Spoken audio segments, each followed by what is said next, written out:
A Virginia court finally hears arguments in AFER's marriage case. We'll have all the details. We have a clearer picture of how Utah will fight to keep its marriage ban in place. A new lawsuit hits Wisconsin with life or death stakes for one couple. And this could be the week that we finally learn the fate of Indiana's marriage ban. For the American Foundation for Equal Rights, I'm Matt Baum, and welcome to Marriage News Watch for February 10th, 2014. Last week, AFER finally had a hearing in the Virginia marriage case. Now a ruling could come at any time. Our opponents brought the same antiquated arguments that have failed in one case after another to court. They claim that withholding marriage protects children, somehow, and encourages responsible procreation. Those are the same claims that the Prop 8 proponents made in AFER's California case. They didn't work then, and time will tell whether they'll work in Virginia. Meanwhile, a second Virginia case will proceed as a class action. That case was filed by Lambda Legal and the ACLU and is on a slower track than AFER's. We saw similarly weak arguments this week in Utah, where the state filed a brief in support of its marriage ban.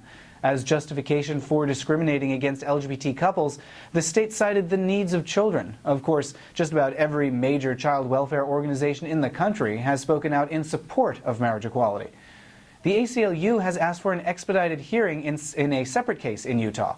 That lawsuit will determine whether Utah must recognize the marriages performed between December 20th and January 6th. Those couples are still in legal limbo, with the state claiming that recognition is on hold pending appeal. And there's another new federal lawsuit this week. This time it's in Wisconsin. 4 couples represented by the ACLU have sued the state. All 4 have compelling reasons for seeking the freedom to marry.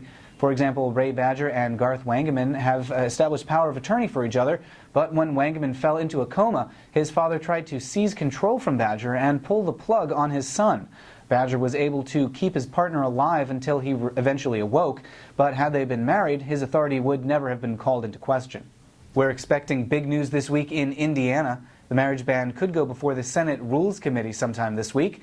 This is a make or break time for the bill. Depending on what happens in the Senate, it'll either go to voters this November or get a delay until 2016 at the earliest. Those are the headlines. Subscribe here on YouTube to stay up to date on all these stories.